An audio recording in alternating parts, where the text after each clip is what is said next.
Your sister's moving in. Don't make a scene, my parents said casually over dinner. They didn't ask, just packed a truck and showed up at my house like it was theirs. But when the front door opened, it wasn't me who greeted them. It was a stranger with a signed lease in hand.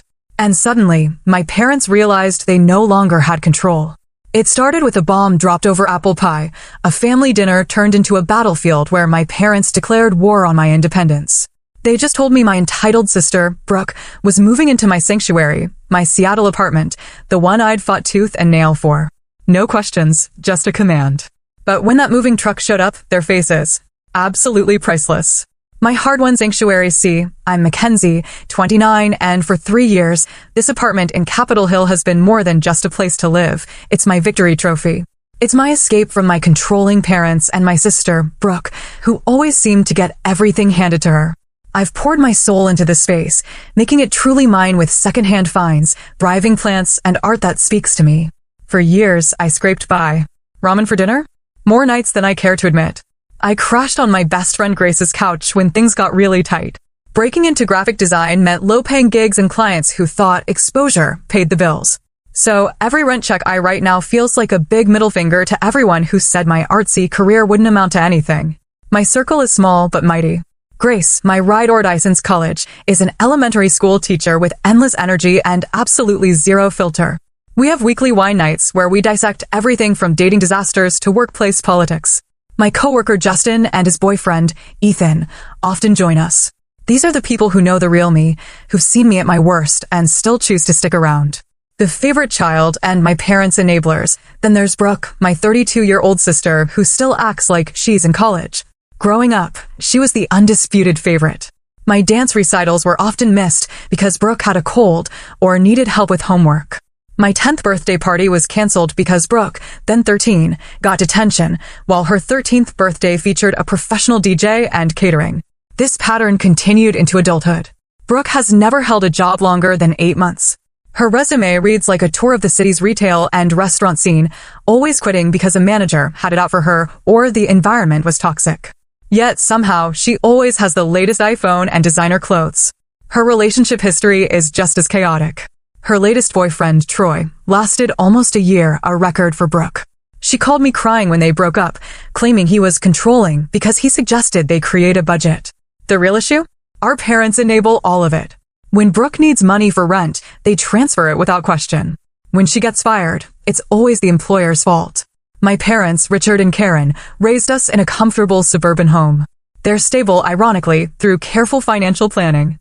Their parenting style? Traditional, with a side of manipulation. Family loyalty is paramount, and disagreement is seen as disrespect. Mom specializes in guilt trips that would impress a travel agent. We just want what's best for you really means we know better than you do. Dad prefers the direct approach, stating his opinion as fact and expecting compliance. Challenging him usually results in him shutting down the conversation entirely. The bomb drops. This brings me to that fateful family dinner 3 weeks ago. I try to have dinner with them twice a month, partly out of genuine desire, partly to manage the guilt that builds up if I go too long without seeing them. This particular Sunday, Mom had made pot roast, my favorite, which should have been my first clue something was up. The meal went smoothly enough, with the usual inquiries about my job and not-so-subtle questions about my dating life. Then came dessert, homemade apple pie with vanilla ice cream. As Mom served it, Dad cleared his throat in that way that signals an announcement is coming. Mackenzie, we need to discuss something important, he began, his tone immediately putting me on edge. What's up? I asked, trying to sound casual, mentally calculating when I'd last called or visited, wondering if I'd forgotten some family obligation. It's about your sister, Mom interjected, placing a hand on Dad's arm. She's going through a rough patch. Troy broke up with her, Dad continued, his voice carrying a note of annoyance that suggested he thought Troy was the one making a mistake. Kicked her out of their apartment. Oh, I wasn't surprised, just sad for her. That's tough. Is she staying with you guys for now? The look they exchanged made my stomach drop. Well, that's what we wanted to talk about, Mom said, her voice taking on that sugary quality that meant I wasn't going to like what came next. Your sister's moving in with you. I nearly choked on my pie. What? Your sister's moving in. Don't make a fuss, Dad said firmly. She needs a place to stay, and you have that extra room you use as an office. It makes perfect sense. It didn't make any sense at all. They hadn't asked. They were telling me. as if my apartment, which I paid for with my own money, was somehow community property. Did Brooke ask about this? I managed, trying to keep my voice steady. She's embarrassed, Mom explained. You know how proud she is, but she needs family right now. I can't just. It's already decided, Dad interrupted. The truck is packed. She'll move in this Saturday. Just like that, my sanctuary was being invaded, my boundaries trampled, and my opinion deemed irrelevant, all in the space of a 5-minute conversation over apple pie. My fork clattered against the dessert plate. Appetite gone. The stand, wait a second. You can't just decide this without talking to me first. Dad's eyebrows rose in that way that had intimidated me since childhood. We're talking now. No, you're telling me after you've already made the decision. I countered, feeling heat rise to my face. My apartment is tiny. It's a 1-bedroom with a small office, not a 2-bedroom. You have that little office space, Mom pointed out, as if I might have forgotten my own floor plan. Brooke doesn't need much room. She can make it work. That's my workspace. I explained, trying to keep frustration from seeping into my voice. I work from home 2 days a week. All my supplies are there, my drawing tablet, my reference books. You can move that stuff into your bedroom. Dad dismissed with a wave of his hand. Plenty of people work from their bedrooms. I took a deep breath, trying another angle. Having another person will increase all my expenses, utilities, internet, groceries. I just got this promotion, but Seattle isn't cheap. Brooke will contribute, Mom assured me, though her lack of eye contact told me even she didn't believe this. Once she gets back on her feet. And when will that be? I pressed. How long is this arrangement supposed to last? Another exchange of glances between my parents. Well, we can't put an exact timeline on it, Mom hedged. Until she's stable again. Which could be weeks, months, years. The last word came out sharper than I intended. That's what family does, Mackenzie, Mom said, her voice taking on that martyr tone I knew so well. We help each other without counting the cost or watching the clock. I would think you'd want to be there for your sister during this difficult time. Dad leaned forward, elbows on the table. This isn't a negotiation. Brooke needs help, and you're in a position to provide it. End of discussion. As if summoned by her name, the front door opened and Brooke walked in. Her eyes were red-rimmed, but her makeup was flawless, as always. She glanced at the table, immediately reading the tension. You told her, she asked quietly, hovering in the doorway like a Victorian heroine about to faint. We're discussing it, Mom said, reaching out a hand to draw Brooke to the table. Brooke sat down, immediately reaching for her water glass. I know this is a lot to ask, she said, her voice trembling slightly. I wouldn't if I had any other option. What happened with Troy exactly? I asked, trying to understand the situation better. Brooke's eyes welled with tears. He's been so controlling about money lately, checking all the credit card statements, questioning every purchase. Then he found out about the Nordstrom card and just exploded. Said I had a shopping addiction. She sniffled delicately. Can you believe that? Just because I like nice things. I could believe it, actually. This wasn't the first time Brooke's spending had caused problems. Last Christmas, she'd asked to borrow my credit card for one small gift and maxed it out on designer boots and a handbag for herself. And your apartment? I asked. It was in his name, she admitted. He gave me 2 weeks to find somewhere else. What about your job at the boutique? Last I heard, she was working at an upscale clothing store in the mall. Another tear slipped down her cheek. They let me go. Something about too many tardies, which is so unfair because the bus is always late. The full picture was becoming clearer. This wasn't just a bad breakup. It was Brooke's life imploding on multiple fronts again. Honey, Mom interjected, we've already promised Brooke she can stay with you. We would take her in ourselves, but you know your father's allergies have been acting up and the spare bedroom is being painted. Dad's mysterious allergies always seemed to flare up when it was convenient. The spare bedroom had been painted for approximately 3 years. I tried staying with Heather, Brooke added, referring to a friend I'd met once or twice, but her boyfriend is there all the time and they fight constantly. And I've already helped her pay off some of her credit card debt, Dad added, as if this contribution absolved him from further responsibility. The rest she'll handle once she's employed again. The walls were closing in. Every objection I raised was met with a counter, every concern dismissed. The decision had been made before I even walked through their door tonight. I need to think about this, I finally said, standing up from the table. This is a big change, and I need some time. There's nothing to think about, Dad replied firmly. The truck is rented. We'll be at your place Saturday morning at 9 a.m. I said my goodbyes shortly after, declining offers of leftover pie and additional guilt. The drive home was a blur of frustration and betrayal. My phone buzzed repeatedly with texts from Brooke. Can't wait to be roomies again, just like when we were kids. Do you think my queen bed will fit in the office? Should I bring my Vitamix or do you have a good blender? Each message increased my anxiety.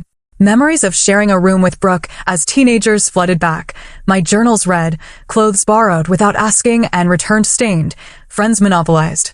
Now, it would be my professional equipment at risk, my carefully cultivated peace disrupted.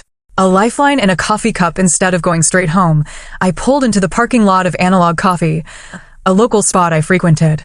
I needed to clear my head before returning to the apartment that would soon be invaded.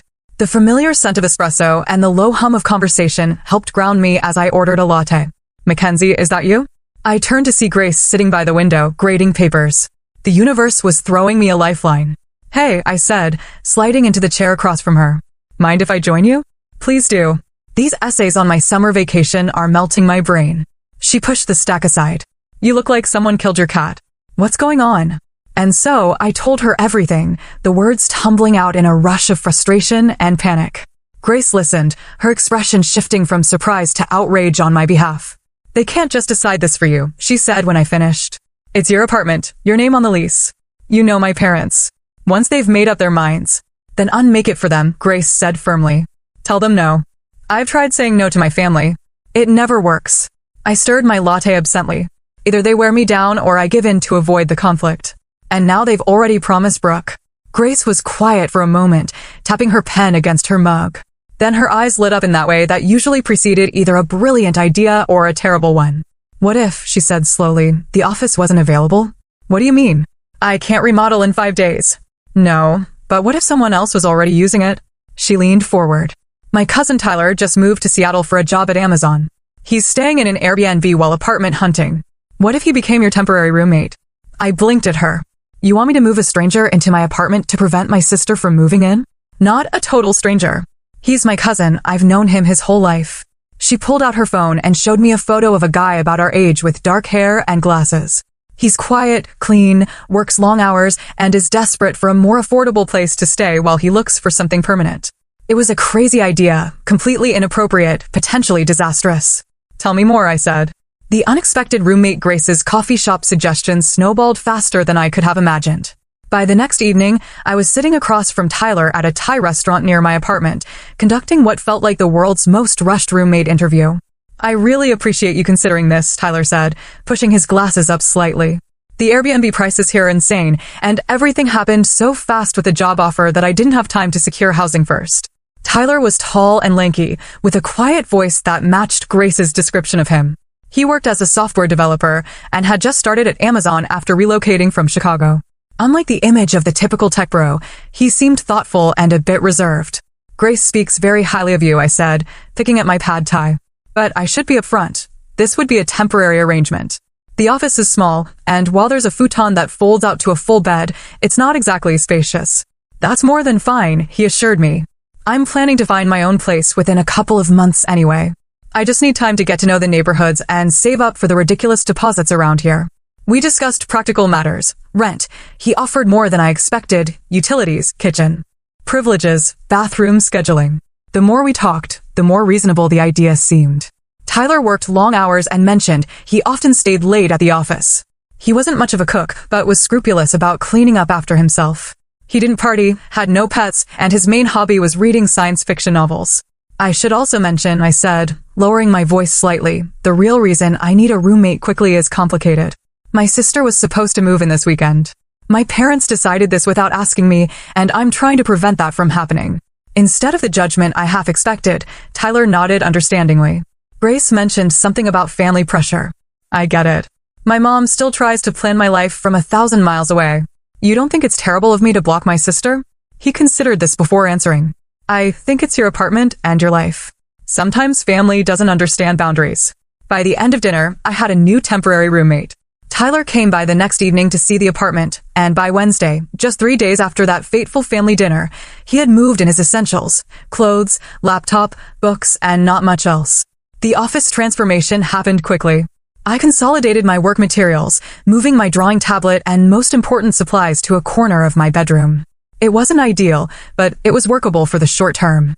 Tyler helped rearrange the furniture to maximize the small space, and by Wednesday night, the office had become a functional, if compact, bedroom. Meanwhile, my phone continued to buzz with messages from my parents and Brooke. I responded vaguely, neither confirming nor denying Saturday's moving plans. Dad called twice, but I let it go to voicemail, texting later that I was in meetings. I knew I was only delaying the inevitable confrontation, but each day gave Tyler more claim to the space. The showdown, you'll have to tell them eventually, Grace pointed out during our Thursday wine night, which we'd relocated to her apartment to give Tyler some space. I know, I sighed, refilling our glasses. I'm planning to call them tomorrow night. I just needed to get everything settled first. How's it going with Tyler? Any red flags? I shook my head. Honestly, he's the perfect roommate so far. He makes virtually no noise, cleans up after himself, and even brought home a French press coffee maker for the kitchen as a thank you gift. Told you he was a good egg, Grace said, looking smug. The quiet ones often are. It's weird though, I admit it. I've spent 3 years creating this perfect solo space, and now, in the span of a week, I've got a roommate, even if it's to prevent a worse roommate situation. Sometimes the devil you choose is better than the devil thrust upon you, Grace said with mock wisdom. Or, in this case, the angel you choose versus the demon sister. Brooke's not a demon, I said automatically, the lifetime habit of defending my sister kicking in despite everything. She's just a lot. A lot of trouble, Grace muttered into her wine glass. Back at my apartment that night, I found Tyler reading on the couch, a cup of tea on the coffee table. He started to get up when I entered. Don't move on my account, I said. There's plenty of room. He settled back down as I kicked off my shoes. How was wine night? Therapeutic, I answered, flopping into the armchair. Grace sends her love, by the way. She texted earlier to make sure I wasn't secretly an axe murderer, he said with a small smile. Apparently she's having second thoughts about setting you up with a relative stranger. Are you an axe murderer? I mean, not currently, he replied. Too much effort. I prefer my job's slower method of soul destruction. I laughed, surprised by his dry humor. First week at Amazon that bad? Let's just say I understand why they have crying rooms. He marked his place in his book. How about you? Ready for tomorrow's family confrontation? I groaned. Not even slightly. Part of me is tempted to just not be here when they arrive. Would that help in the long run, though? No, I admitted. It would just delay the inevitable and probably make it worse. I chewed my lip thoughtfully. I should call them tonight. Give them a heads up. Want me to make myself scarce for that conversation? I considered the offer, then shook my head. No need. I'll take it in my room. But I didn't make the call that night or the next morning.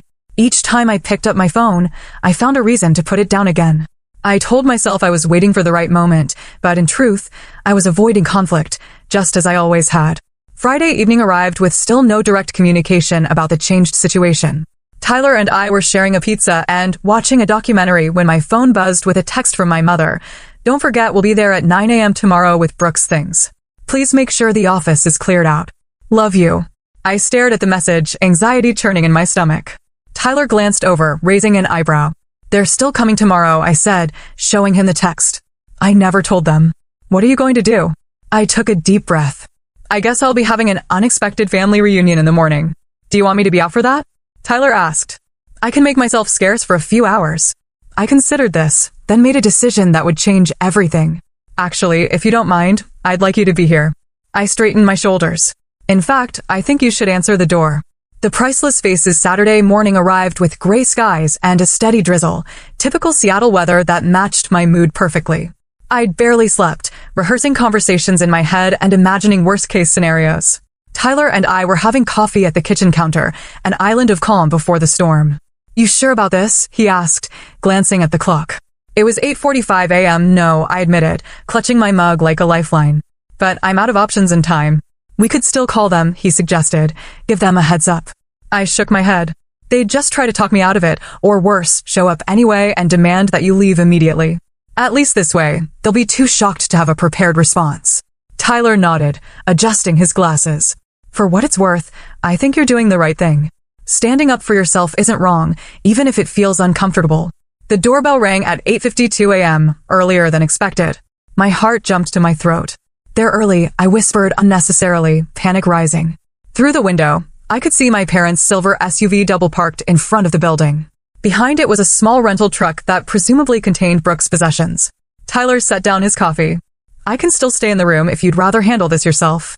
For a brief moment, I was tempted to take the offer, to fall back into old patterns and handle the conflict alone. But something had shifted in me over the past week. Perhaps it was the realization that I'd found the courage to take control of my space in a different way, or maybe it was the simple fact of having an ally present. "No," I said firmly. "Answer the door." Tyler nodded and walked calmly to the entrance while I positioned myself just out of immediate sight in the kitchen. The doorbell rang again, more insistently this time, followed by a knock. I heard the door open and held my breath. "Can I help you?" Tyler's voice was polite but confused, exactly as we discussed. There was a moment of complete silence. "I think we have the wrong apartment," my father's voice finally said, uncertainty clear in his tone. "We're looking for Mackenzie Wilson." "This is Mackenzie's apartment," Tyler confirmed. "I'm Tyler, her roommate." Another beat of silence, followed by my mother's voice. "Roommate? There must be some mistake. We're her parents. This is her sister, Brooke." I could picture the scene perfectly, my father's face reddening, my mother's bewildered expression, Brooke's mouth hanging open in shock. It was time to make my appearance. I stepped around the corner and into view. "Hi, Mom, Dad, Brooke. You're early." My father's eyes darted between Tyler and me, confusion morphing rapidly into anger. "What's going on here? Who is this man?" Before I could answer, my mother pushed past Tyler into the apartment, her gaze immediately falling on his belongings. The stack of books on the coffee table, the laptop on the desk in the corner, the jacket hanging by the door. "Mackenzie Jane Wilson," she said, using my full name as if I were still a child. "What have you done?" Brooke remained in the hallway, her expression shifting from shock to hurt to anger in rapid succession. "You got a roommate to keep me out?" Her voice rose on the last word, causing the door to apartment 4B to crack open as my neighbor, Mrs. Garcia, peeked out curiously. "Can we please take this inside?" I said, mortified at the public spectacle. "Mrs. Garcia, sorry for the noise." "No problem, dear," she replied, clearly not meaning it and in no hurry to close her door. My father stepped into the apartment, his posture rigid. "Young man," he addressed Tyler directly, "I don't know what Mackenzie has told you, but there's been a misunderstanding. We need you to leave immediately." Tyler stood his ground, calm but firm. "Sir, I've signed a rental agreement with Mackenzie. I live here now." "Rental agreement?" My father's voice rose. "Mackenzie, what is he talking about?" Brooke chose this moment to enter the drama fully, dropping dramatically onto the hallway floor. "I'm going to be homeless," she wailed. "My own sister would rather have a total stranger than help family." A door across the hall opened, and now Mr. Peterson was watching too. "Perfect. Is everything all right out here?" Mr. Delgado, our building manager, appeared at the top of the stairs, attracted by the commotion. "We've had noise complaints." 5 minutes into this confrontation, and I'd already managed to involve half the building. My father was staring daggers at Tyler, my mother was inspecting the apartment like she was cataloging violations, Brooke was creating a scene in the hallway, and the neighbors were getting a free Saturday morning show. "Everything's fine," I said to Mr. Delgado, my voice strained. "Family discussion. We're taking it inside now." "Please do," he replied firmly, "or I'll have to ask your visitors to leave the premises." "Everyone inside," I said, gesturing to my family. Now, reluctantly, they complied.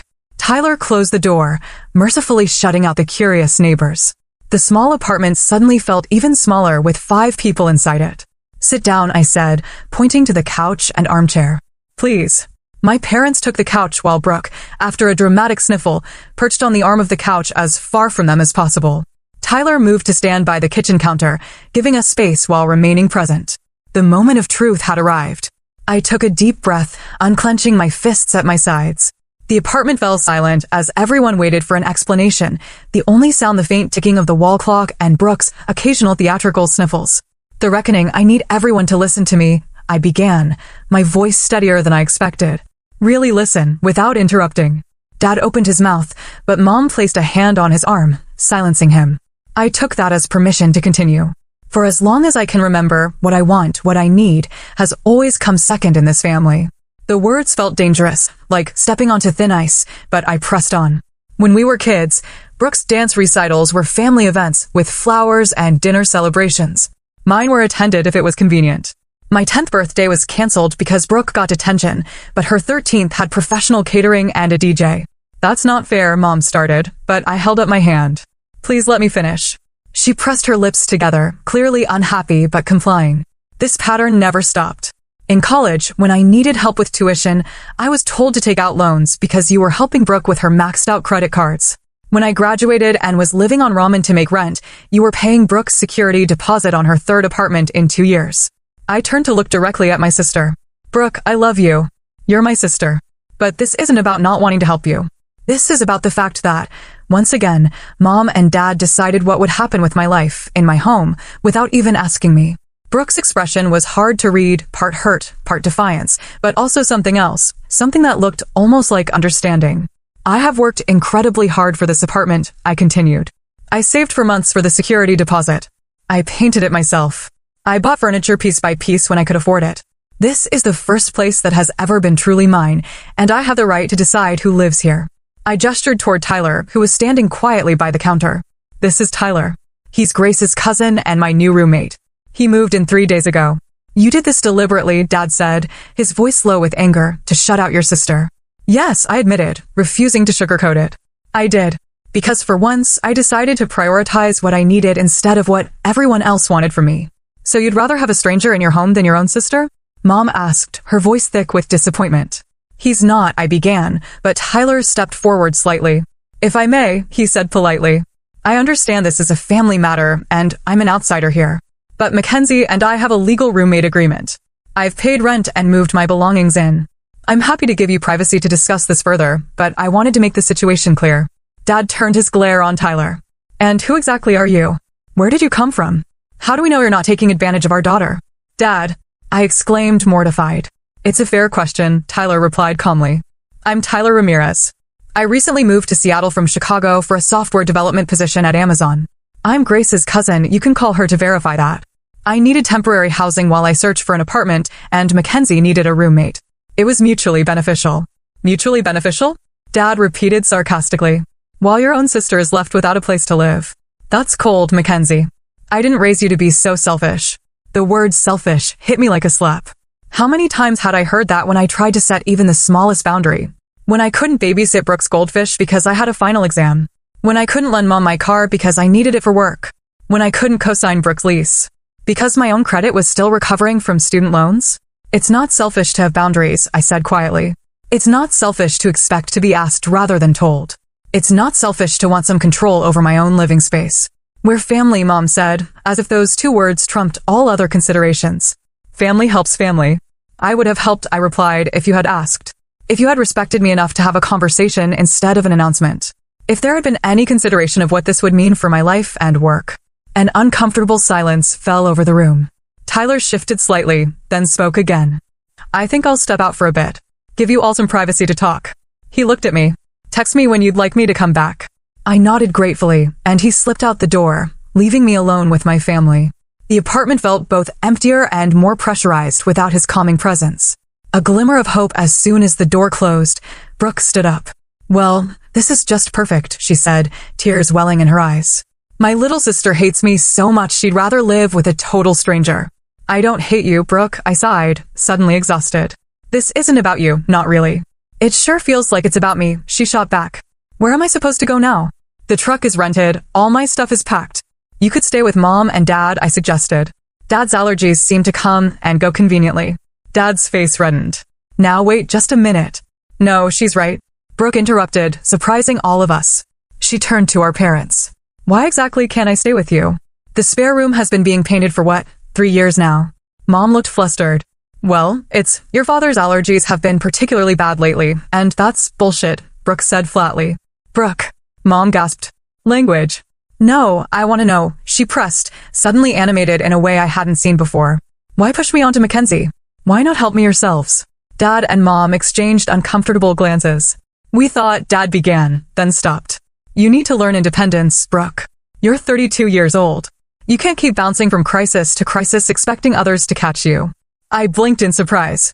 This was not the direction I had expected this conversation to go. So your solution was to force me on Mackenzie? Brooke asked incredulously. How exactly does that teach me independence?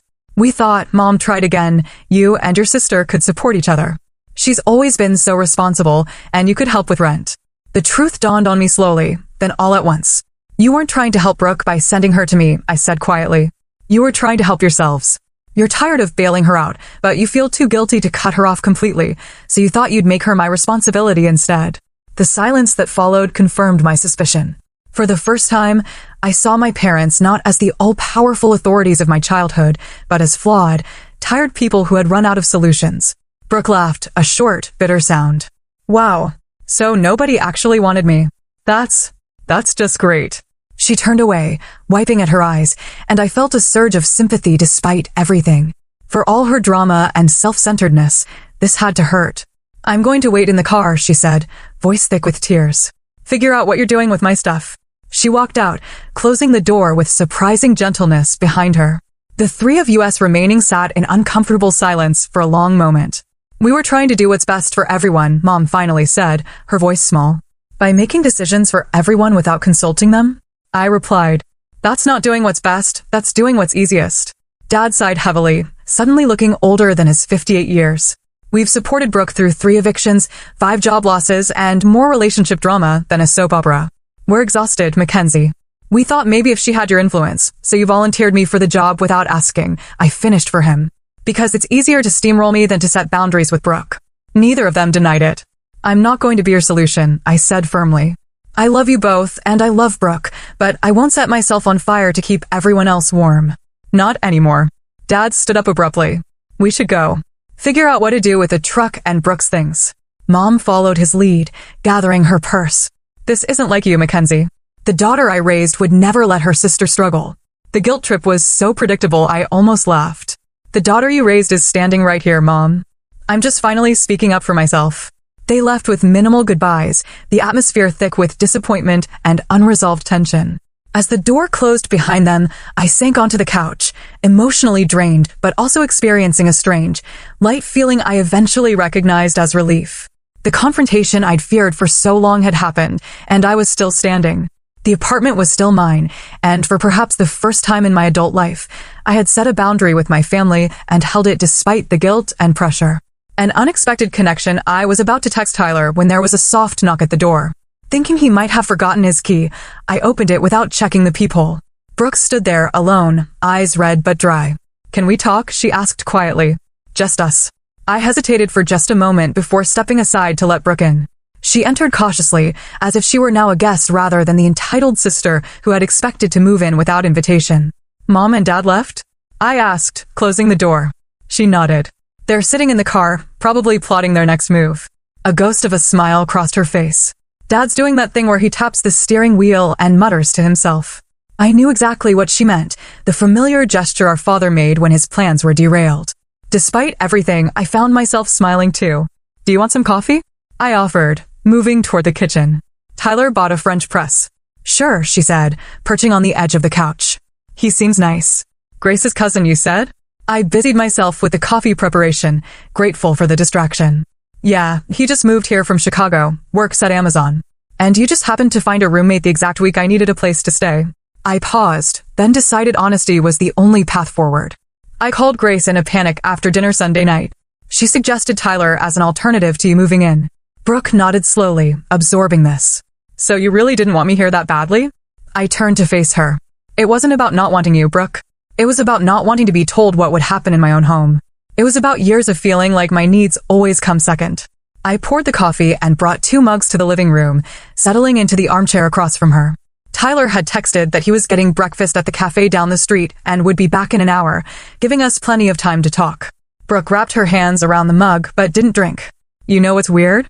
When Mom and Dad told me I'd be staying with you, I didn't want to. This surprised me. You didn't. She shook her head. I wanted to say no. I knew. Your place was small, and we haven't exactly been close lately. But they insisted it was the only option, that you'd be fine with it. She trailed off, staring into her coffee. It was easier to go along with it than to argue. I know that feeling, I said quietly. I'm sure you do. She finally looked up at me. We've both been playing our assigned roles for so long, haven't we? You're the responsible one, I'm the mess. You achieve, I fail. You save, I spend. I'd never heard Brooke speak with such self-awareness before. When did you become so insightful? A small, sad smile. Therapy. For the past 6 months, actually. Troy's idea originally. My shopping, it's not just liking nice things, it's an addiction. I buy things when I'm anxious or sad or empty. The high lasts about 5 minutes, then the guilt sets in. But by then, I've already spent money I don't have. This was more honesty than Brooke had shown in years. I didn't know you were in therapy. I didn't tell anyone. I was embarrassed. The perpetual screw-up finally admitting she screwed up. She took a sip of coffee.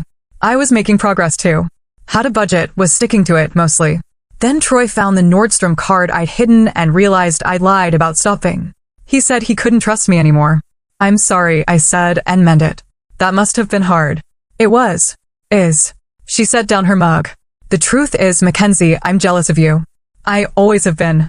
I nearly choked on my coffee. Jealous of me? But you were always the favorite. The favorite screw up, she corrected. They expected nothing from me and everything from you. And you delivered. Good grades, solid career, financial independence. Meanwhile, I'm 32 and back to square one again. I'd never considered our family dynamic from this perspective before. Had my resentment of being held to higher standards blinded me to the damage done by expecting nothing of Brooke? For what it's worth, I said carefully, I was always jealous of how easily things seemed to come to you. The social stuff, making friends, dating. You were always the fun one, the pretty one. Brooke laughed. God, we're a mess, aren't we? Each envying what the other had, neither of us seeing the whole picture. A comfortable silence fell between us, more honest than any conversation we'd had in years. The path forward, so what now? I finally asked. What are you going to do? She sighed. I don't know. I can't stay with Mom and Dad. That would be a disaster for my therapy progress. Most of my friends are partiers who would be terrible influences. What about Heather? You mentioned staying with her before. She and her boyfriend broke up 2 days ago. He moved out, but she can't afford the rent alone. She's looking for a roommate, actually. Brooke looked thoughtful. I hadn't considered it because Mom and Dad were so set on me staying with you, but maybe that could work. I encouraged you. You said you were friends, right? Since college. She's one of the few friends who knows about my therapy and shopping issues. She'd be supportive, not an enabler. I could see the wheels turning in Brooke's mind as a plan began to form. Her place is closer to downtown too, which would be better for job hunting. Speaking of which, I ventured, what kind of job are you looking for? Brooke tucked her hair behind her ear, a gesture I remembered from childhood when she was feeling uncertain. I've been thinking about that a lot, actually. I'm good with people, even if I've been unreliable in the past. My therapist suggested looking into something with more structure, maybe administrative work. I might know someone, I said. One of our clients at Horizon is always looking for front desk staff. The pay isn't amazing, but it's steady, and they're pretty flexible if you're upfront with them. Brooke's eyes widened slightly. You'd recommend me? After everything. You're my sister, I said simply. I want to help, just not by having you take over my home without asking. She nodded slowly. I understand that now. I'm sorry I didn't see it sooner. A text notification pinged on my phone, Tyler asking if it was okay to come back yet. I replied affirmatively, then looked back at Brooke. I think this might be the first real conversation we've had in years, I observed. Probably since before college, she agreed. It's nice. Weird, but nice. The door opened and Tyler entered, carrying a bag from the bakery downstairs. He hesitated when he saw Brooke. Sorry, should I? It's fine, I assured him. Tyler, this is my sister, Brooke. Brooke, this is Tyler, the roommate, Brooke said, standing to shake his hand. Sorry about the drama earlier. Tyler accepted her handshake with a polite smile. Family is complicated. I get it. I should go, Brooke said. Mom and Dad are probably wondering what's taking so long, and we need to figure out what to do with all my stuff in the truck. Let me know about Heather, I said, and I'll email my contact at Meridian Publishing on Monday about that position. Thanks, she said, and after a moment's hesitation, stepped forward to give me a quick, awkward hug. For the coffee and everything else. After she left, Tyler set the bakery bag on the counter. That seemed to go better than expected. Surprisingly, yes, I agreed, still processing the shift in our sibling dynamic. We actually talked like adults. And your parents? I sighed. That's going to take longer. They left angry and disappointed. Mom's probably already drafting the guilt trip text messages. True to prediction, my phone buzzed with a message from my mother less than an hour later. I hope you're happy with your decision. Brooke is devastated. Call when you're ready to apologize. I showed it to Tyler, who winced sympathetically. Classic guilt technique, he said. One of her specialties, I agreed, putting the phone away without responding. It would have worked on me a week ago. And now? I considered the question. Now I'm sad they're upset, but I'm not going to apologize for setting a boundary. Building a new foundation the next few days established a new pattern. Tyler and I settled into a surprisingly comfortable roommate routine. He was often gone before I woke up and worked late most evenings, but we established a habit of sharing coffee on weekend mornings. He was tidy, respectful of my space, and unexpectedly easy to talk to once his initial reserve faded. I've even introduced him to some of my coworkers, expanding both our social circles. Brooke texted to let me know she was moving in with Heather temporarily, and I followed through by connecting her with my contact at Meridian. To my surprise, she landed an interview within days. She's surprised everyone, perhaps herself most of all. After starting at Meridian Publishing, she received her first performance review with no tardiness or absences, a personal record. She and Heather signed a year-long lease on their apartment, and Brooke has maintained her therapy appointments consistently. She still struggles with her shopping impulses, especially during stressful periods, but now she texts me when she feels the urge instead of surrendering to it. Last week, she proudly showed me her savings account balance, modest, but growing steadily. My parents have been the slowest to change, which is understandable. Decades of established patterns don't transform overnight. But they're trying in their way. The family counseling sessions continue, and they've made visible efforts to respect my boundaries. Sunday dinners resumed after a 6-week hiatus, now with new ground rules. No unsolicited advice, no criticism disguised as concern, and most importantly, no decisions made for others. The first dinner was awkward, with Mom visibly biting her tongue several times and Dad retreating into silence when uncomfortable topics arose. But each gathering has gotten progressively easier. Last Sunday, Dad actually asked for my opinion on his retirement investment strategy instead of telling me what I should do with my own finances, a small step that felt monumental. My own healing journey has been more internal, but no less significant. Through therapy, I've begun to recognize how avoiding conflict had become my default mode, even outside my family. I said yes to projects I didn't have time for, accepted blame that wasn't mine, and swallowed my opinions to keep peace. Learning to stand firm without aggression or apology has transformed not just my family relationships, but my professional life as well. Last month, I negotiated a proper raise instead of accepting the initial offer with gratitude, something the old Mackenzie would never have dared. What I've come to understand is that true family, true connection of any kind, must be built on respect for each other's autonomy. The idea that family means sacrificing your needs for others is a harmful myth that serves no one. My parents thought they were showing love by solving problems for us, but they were actually preventing us from developing the skills to solve our own problems. Brooke thought she was being loved when she was actually being infantilized. And I thought being a good daughter meant compliance, when what my family really needed was my honest voice. Sometimes the most loving thing we can do is to let people face the consequences of their choices. It's not cruelty, but respect for their capacity to grow.